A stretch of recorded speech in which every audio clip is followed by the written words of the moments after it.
Ladies and gentlemen, thank you. Thank you. Thank you very much. The next presentation is by Gerald Cooke on mapping techniques. Gerald lives in the Forest of Dean in Gloucestershire, joined the Guild in 1991 and is researching the names Pimble with an I and Pimble with a Y. Currently, Gerald is regional representative for Gloucestershire, and his little plug here is that the next Gloucestershire regional meeting will be held on the 26th of October 2013 at the National Star College, Ellenwood, near Cheltenham. You know about that, Alan, do you? You got the booking? Good, okay. If you want to learn about Guild archives from Paul Millington, who will be there, why not come along to the next Gloucestershire regional meeting on the 26th of October 2013 at the National Star College, Ellenwood, near Cheltenham. I have great pleasure in inviting Gerald Cooke to give us his presentation on mapping techniques. Okay. Thank you. I'm a softly spoken individual, so if you can't hear me at any time, please put your hand up and remind me I need to talk up. Is that okay at the moment? Yeah, great. Back to the, forget that for the moment. Back to the meeting. The agenda for the meeting in October is on the display stand over there, as are a number of surname atlas maps for some of you in the room. A lucky few. I took some names at random. Some of you were members, and some non-members, and I've mapped them. So at the end of the day, if you see your name of interest and you want to take the map, please do so. Okay, so I'm going to talk about mapping techniques. An hour is not a long time to talk about mapping. However, what I want to do is to just try and give an overview of some of the available software packages, and also to say, don't make a note of the various links that are shown on the slides, because at the end of the day, Alan will send you a link to a file which has this handout, which has all of the slides on it, with all the links. And so you'll be able to click through those and go to the various places on the web that are mentioned. So there's no need to make any notes. Now, lights went out. Okay, so someone just asked, what, did I join the Guild in 1988? And no, I didn't. I'm pretty old, but not quite that old. So these are some of the things I'm going to talk about, starting with Surname Atlas, some websites that you can visit, Family Atlas, GenMap, Map My Family Tree, and Google Maps. And I'll cover them briefly, but as I say, the best thing with this sort of topic is to go away and play. The first few, this one, Surname Atlas, as you see I've put a pound sign on it. So whenever it's free, you'll see that, and whenever you have to pay for some money, then that comes up. Surname Atlas is on a CD, and Cliff over there has got stocks of these, if you decide that it's of interest to you today. So I've taken one name at random, Brain, and on the left I've mapped the actual numbers on the 1881 census, because that's what Surname Atlas does. It maps 1881 census detail. So I've mapped Brain in absolute numbers, and I've mapped Brain in density in terms of number of brains per 100,000 people.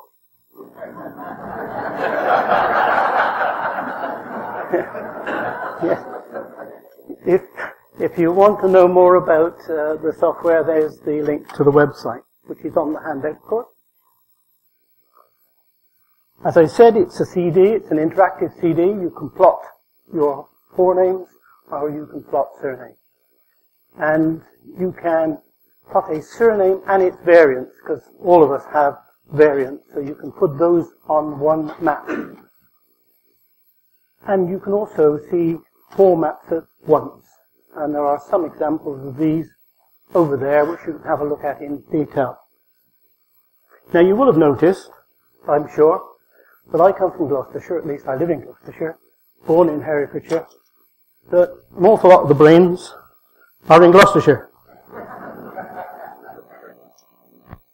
And if you use some of the facilities that exist, then at the county level, you can see the darker the colour, the more people that existed in that place. So you see Gloucester is where the brains are. I first showed this to the Gloucester group, and I was expecting a laugh from them. I didn't. They all nodded at each other and said, yeah, of course. What else would you expect?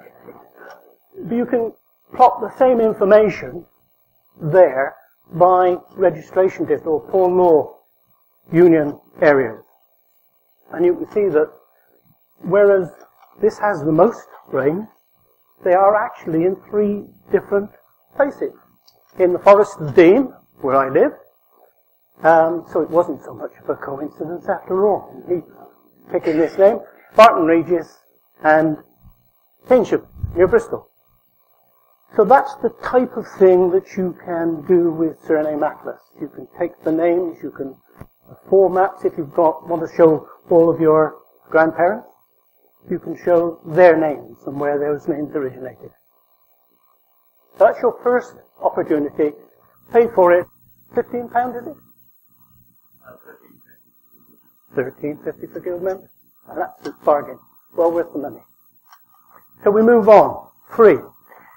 If you don't want to spend the £13.50, then there are a couple of websites that it's worth having a look at. And again, the links are there, so you can click through to them.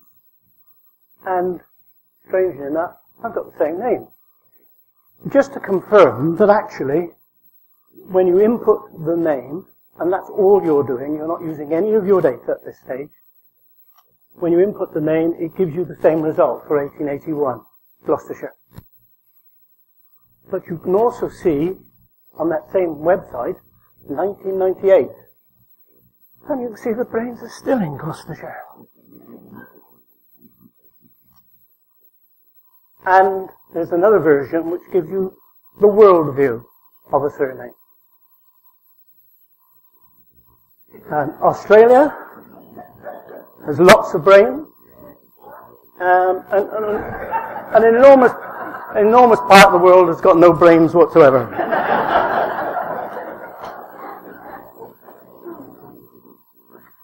So, I promise from here on I will not mention brains again. Another free website, forebearers.co.uk. There, we've got an addition. We can see the 1901 census information. In this case, I've used O'Brien as a name, and you can see, I don't know the Irish counties, I'm afraid, so here and over there are where the majority of them are. So again, it's the darker colours. But if you've got an interest in Ireland, you'll know what those counties are. And just to please Alan, so he isn't forgotten, and to try and keep him awake, Armory is the name that he studies, and that's the distribution in 1881 from the Forebearers site. So far, all we've done is to say, here's the surname, input it to either a CD or to a website, and it's given you some information. You've done very little else besides. However, the good thing about mapping is when you start using your details, the information that you've got. So before I move on, how many of you store your information in family history programs like Find My Past, not Find My Past, Roots Magic, thank you very much. Quite a lot of you, that's extremely good. Extremely good. How many use Custodian or a database? a smaller number, but still a significant number, and then spreadsheets. Okay, the spreadsheets, please remain patient with me, because we need to get closer to the end of my presentation before we talk about spreadsheets. I'm not advertising Roots Magic, but I happen to use Roots Magic, and I wanted to talk about geocoding. Because people get terribly confused, but your information needs to be geocoded. Well, what does that mean? So, for example, I've got Thomas Pimble, a list of events, a list of dates, and some places. And I keep my places in that order, so it's either the village or town, the county, and the country. So, Fownope, Herefordshire, England.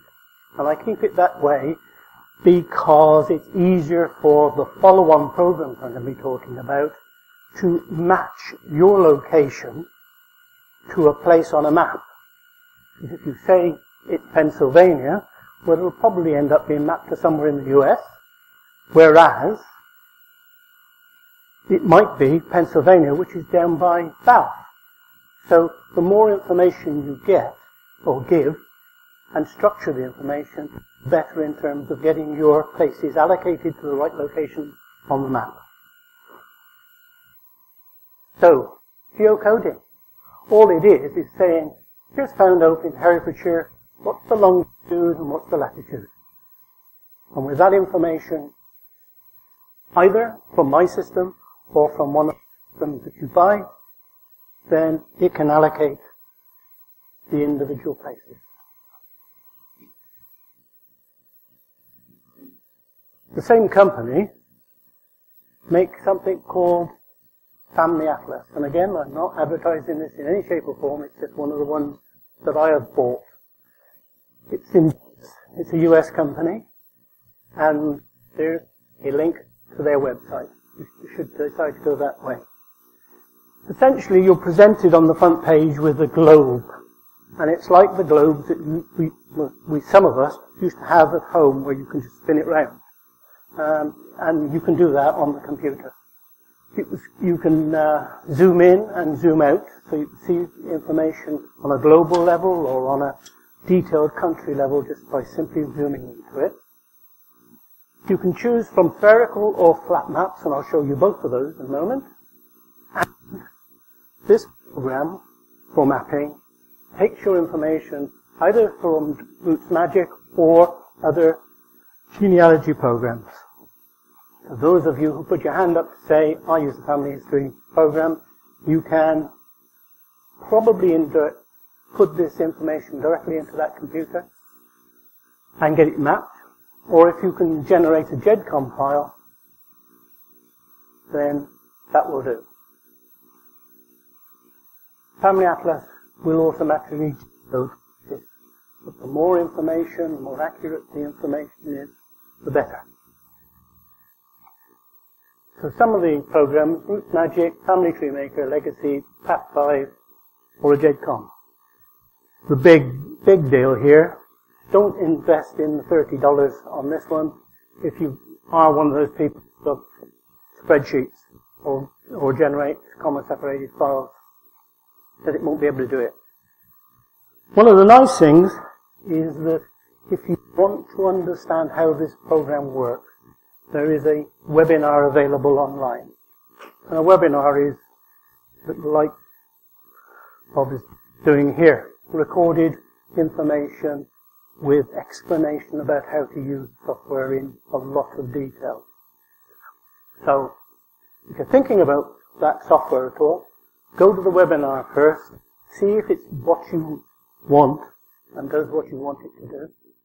So you see, what I've done there is to display the Pimble and Pimble births, or a sample of them. And you see I've done them in two different colors. I've done them in orange for Pimble I and green for the Y's. There are less green than there are I's. And you can see that, I think, yep, up the top there. No, I get that. Ooh! Ah! At the top there is a line coming out of London. Yeah? And that line is better displayed on here, because all of the Pimbles that exist in Australia are descended one individual who emigrated originally from Herefordshire to London and then on. Now, you could actually do a similar thing, and I was tempted to draw more lines to show the other ways and where people had gone to.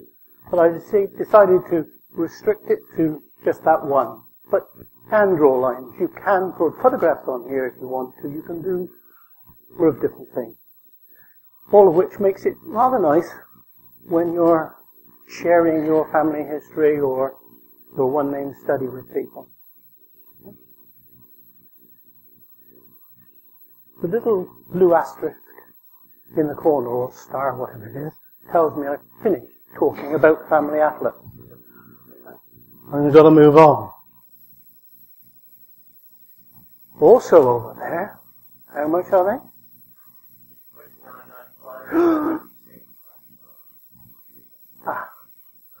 There you are. GenMap. Another alternative. Did you bring your, have you got it with you? Good lad. Good lad. GenMap, again by Steve Archer, who is a guild member. You pay for it, $29 or $26.95. And again, it's restricted to the UK, so be clear about that. It's GB related.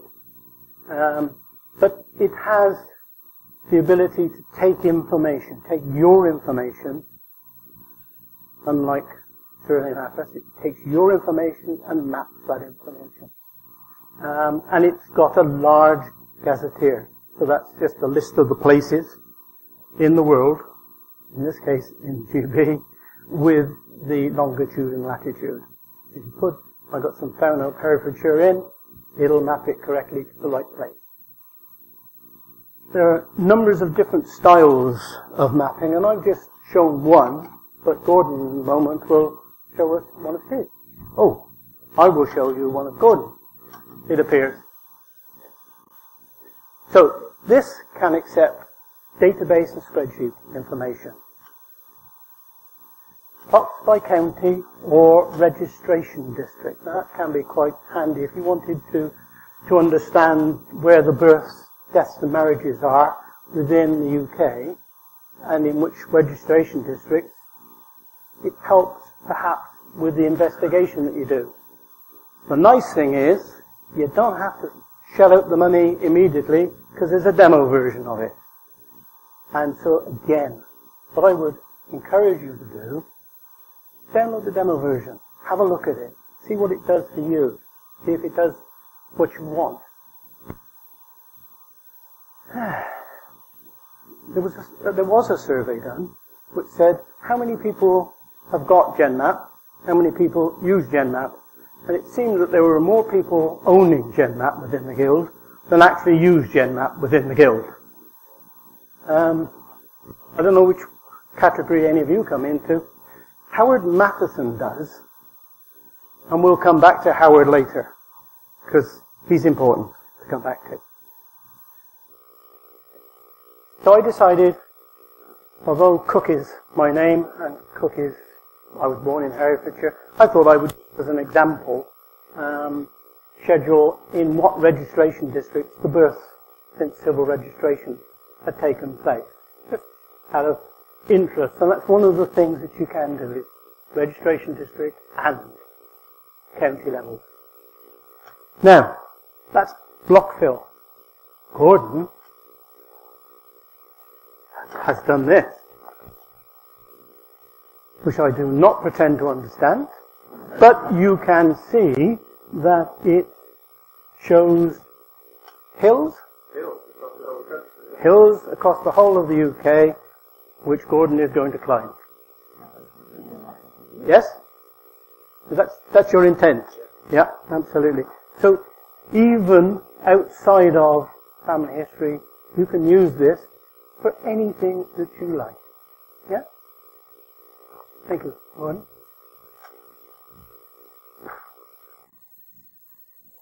Whew. Another program. Well, I'm sorry there's so many programs, but I just want to give you the options that are available to you. And this one, Map My Family Tree. Another big dollar sign. Something called Progeny. Just having a look at the Progeny website anyway, because they do some other quite nice family history related software. Similar to Family Atlas that we were looking at a moment ago, it's worldwide, and it's got an extensive here. But like Family Atlas, it just accepts information from your family history program. So for those of us who use family history programs, we've got two options.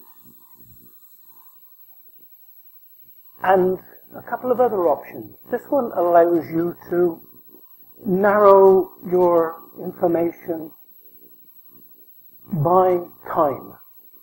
So for example, I put some Pymble births in South Wales, and I said, no, I just want to look at 1894 to 1944. And I was able to set the parameters so that it would look at just that piece of the information. So you can make it as long or short as you wish. You can see all of your births, or you can see some of them. Marriages, any other event that you wish to plot. One of the nice features about this, and it's up on YouTube somewhere, I couldn't find it, is a little facility where you can start it at the earliest point in your database, and dynamically it will start plotting where the people are throughout time. So you can see the migration that took place. It's a nice little city. So you might like to think about that. I did it, and I can't remember where on YouTube I put it. That's my my problem. I've got a bad memory. Another thing is, if you wanted to, you can display that against a Google map, so that you've got other features, and you can switch those other features on and off. So again, it just adds an element of interest when you're displaying your information.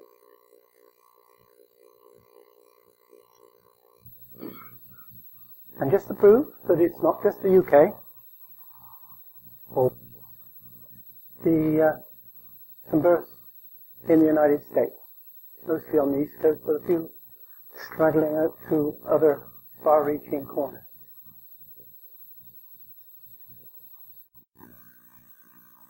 Now, free again. And this is where spreadsheet people can come into your own again, because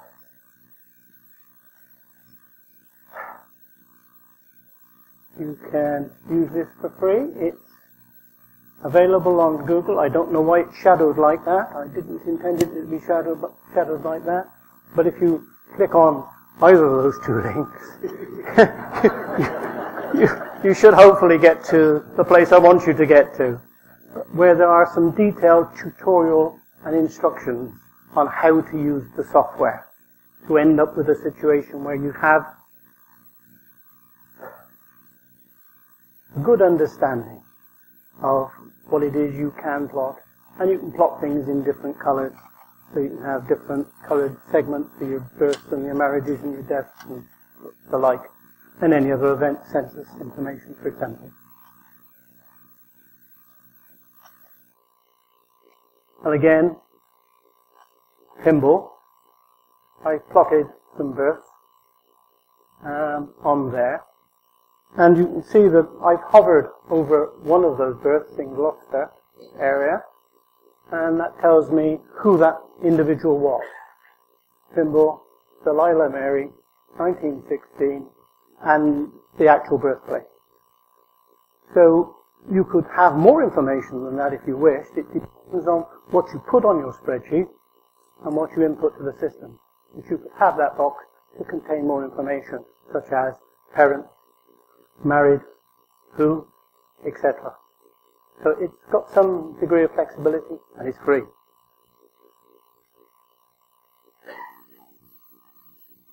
And again, because it's Google, it's worldwide. And I've shown another example of highlighted symbol with a Y in Australia. Now, before I go anywhere, anybody like to ask any questions? Yeah.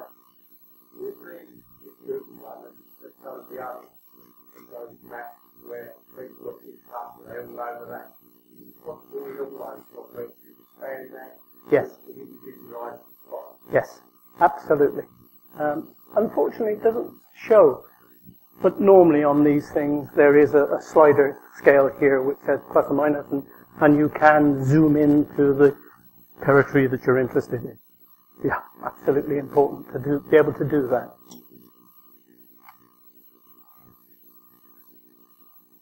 Yes, sir.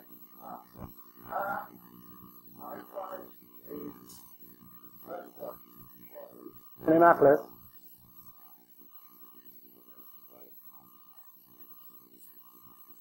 We can talk to Steve about that, but I suspect that it won't get converted. No, I assumed he wouldn't. And of course, with people with Apple computers, there are emulators, aren't there, which allows you to pretend it's a Windows computer. I don't understand that technology at all, but I just know that it can be done. And that's the only alternative for those types of software, I'm afraid.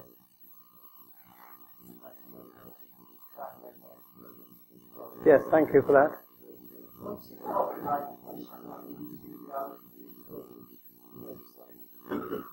I'm not absolutely sure what the copyright situation is. I use it on my website. I use it on my website. I could try and find out a response to that question to see if it is possible to get one. Yeah.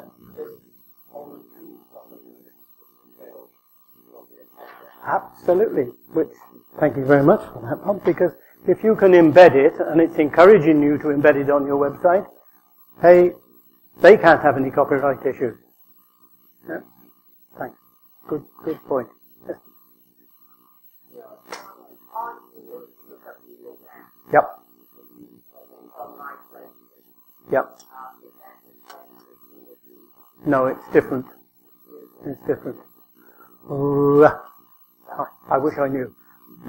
But I mean, I've used Google My Places for specific family events that have taken place in different places. But I've not attempted to use that in this way, because I don't have the information I've been mapping on those. I didn't have in a database in any form.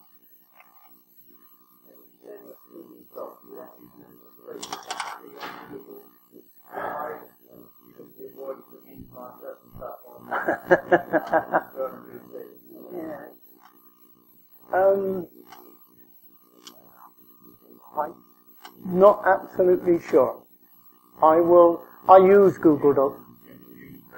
You can. That's good. That's good.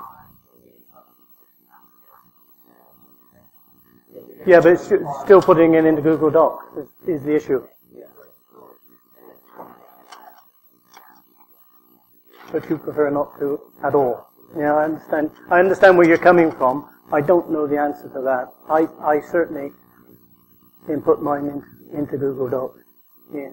And put it as private, which you're quite right. If you're concerned about Google, it could be an issue.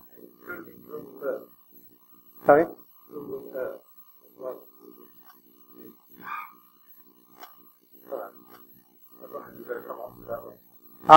No, I wasn't coming on to that one.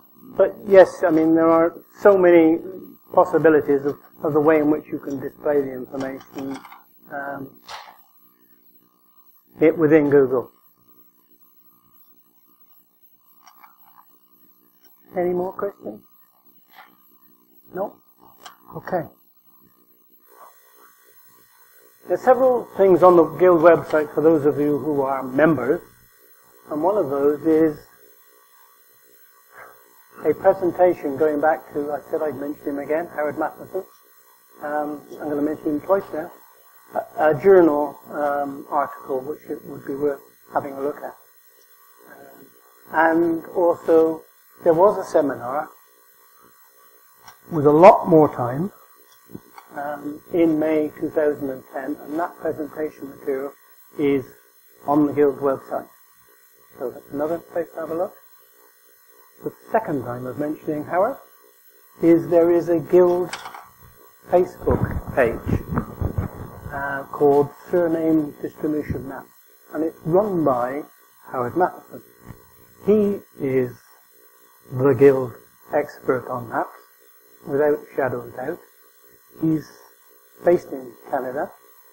I've spoken to him to say, look, I'm doing this presentation. If people want to sign up for that group, are you okay with that? And he said, you're more than welcome. And the nice thing about that group is that there are a huge number of people, and a lot of them are very, very good at understanding maps. And you get links to very detailed Irish maps. You can get some to the continental European map, so Poland, Czechoslovakia, etc. So there's an awful lot of information there, and a lot of people to ask. So if you want to proceed down this line of getting into mapping in some detail, then I really would recommend joining that group, assuming you're on Facebook. And not everybody is on Facebook, I understand. A couple more places to look. English Jurisdictions 1851, that's a family search facility, which is very good if you're trying to find individual places within counties, for example. Well worth having a look at that. And Ancestral Atlas. There's a huge link. Huge link. But anyway, they all work. They all worked 2 days ago when I checked it out. I haven't mentioned Geo, because I, with my mental telepathy, knew that someone else in the room was going to. However, I will mention it and go back. Somebody on the forum the other day said, how did people get to Australia and how long did it take? So I've got a diary written by one of the Pimbals, married a lister who was a sea captain and travelled to Australia with her husband on one of the journeys with her son Henry. And it's an interesting article by a doctor who was a passenger on the ship. He obviously didn't like Susan Pimble, Lister, at all from the comments he made. Found her an irritating woman. Anyway, what it enabled me to do, because the diary, the diarist, kept a note of the longitude and latitude, not on every day and not on every week, but did on numbers of occasions. And as a consequence, I was able to map it to show that where it's in red at the top is April.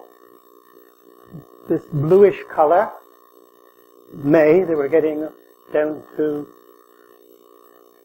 South America. June, starting to the Horn of Africa. Henry died. Henry was buried at sea. Quite a distance between the two. And one of the irritations of the doctor was the fact she would not allow that to happen. And she kept putting off the burial at sea. And he became, as a doctor, became more and more concerned about disease and got more and more irritated with her as a consequence.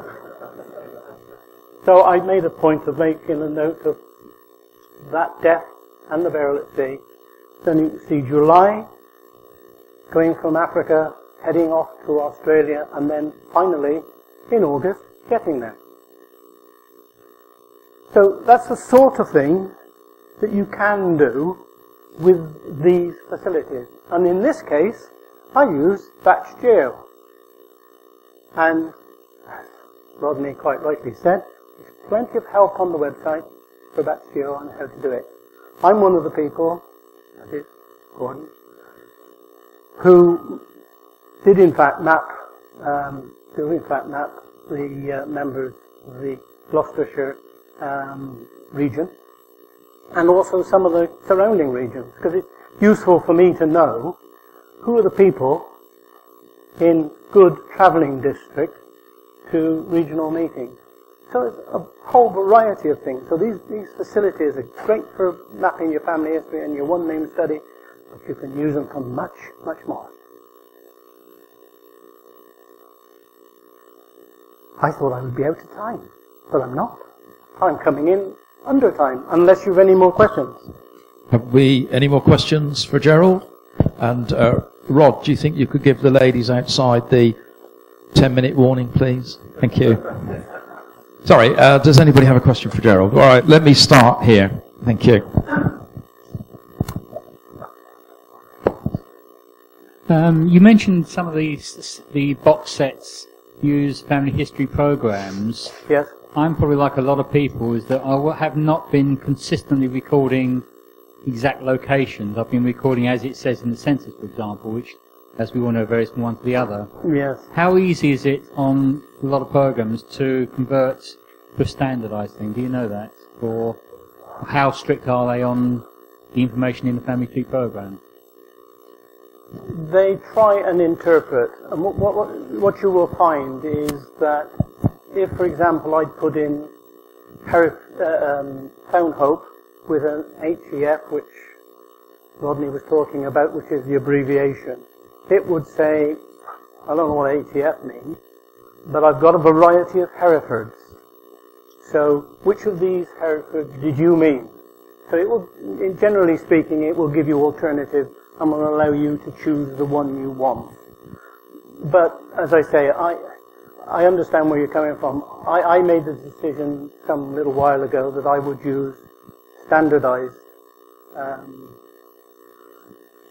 descriptions, and I would always use the village, town, county, in full, and the country. So I always go England, Wales, Scotland, Ireland, Republic of Ireland, etc.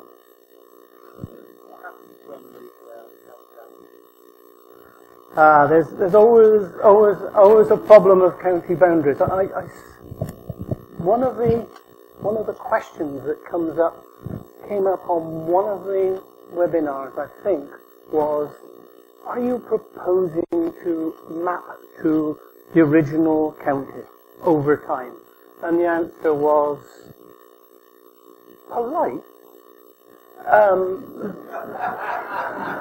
But I think they were suggesting that perhaps it wouldn't happen, and the reason it won't happen is that, yes, in some cases, and maybe the UK, maybe in the US, there is this track of where things moved over time, but for an enormous part of the world, the information is just not available, and as a consequence of which, they take a snapshot. And we have to live with that. It is impractical, unfortunately. Yeah, I've got the question here from Debbie. Hold on a second. It's not actually a question, but just to let everyone know that Howard Matheson does actually do a personalised mapping service. I think he charges just a very, very nominal fee. If you give him your own data, so something like for Ireland, Griffiths valuation, he will plot that on a map for you. I've actually got some examples of some maps he did for me on my blog. And he does also have a very, very good surname mapping website where he's got lots and lots of resources for surname mapping. There are absolutely some excellent things. I would really caution you, if you're interested, to go to the Facebook thing. I didn't mention the commercial side of that, but yeah, he does have that facility which you can I've got a question over here from Ken. Okay. One second. Again, not quite so much a question, but just a clarification. Yeah. You put up Surname Profiler earlier, which is a lovely website, but it does it by postcode. What they've done is postcode the 1881 census. Some places are very happily within the postcode you expect, some are not. Yeah. And I have people in Kingsland in Norfolk, but it insists because it's a PE postcode that they're in Lincolnshire. Yeah.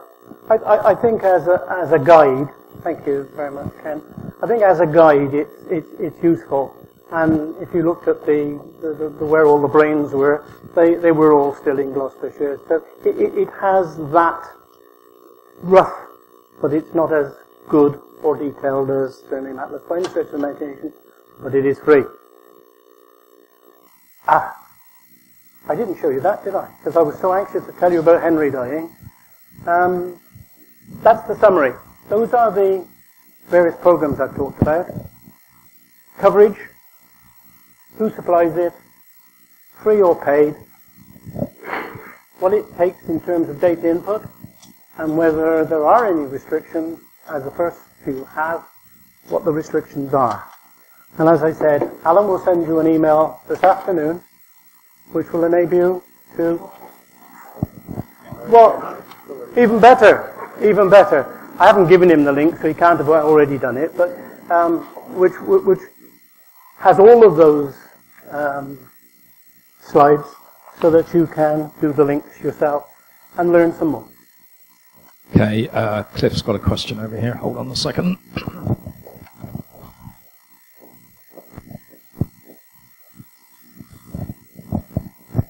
Again, it's not a question, it's related to the fact that it's an excellent talk. I thoroughly enjoyed it. But if anyone is particularly interested in mapping, I emphasize that there is a session on mapping at the 2014 conference. Good. The reason I plug it is that Bob and I are organising it, right. And copies of the book and form are on this table as well. Right. So there you are. I've whetted your appetite. Go along to the AGM. I've just noticed as well that the Surname Atlas is presumably just for Windows. Is that right? Yes. No Apple coming up? No. Oh dear. Any other questions? Yes, thank you.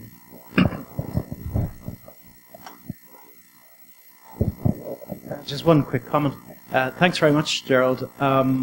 There's also another free atlas available on Ancestry for those with membership, and that allows you to see the surname distribution by state in the US for 1840, I think, 1880 and 1920. And it also does the UK for 1881, and it does Scotland from 1841 up until 1901 I didn't know by about county. That's good. That's very interesting. Thank you for that contribution. So, go to that Facebook page, and you will find there's an enormous amount of things I haven't told you about. Enormous amount. Okay, Eddie Bourne, before we break? No? Okay, we're breaking for lunch now, which you'll find outside in the foyer, and there's, I think, water and orange juice and all that kind of stuff. And we will be back, please, in your seats for 13:45, please. Thank you. Enjoy your lunch.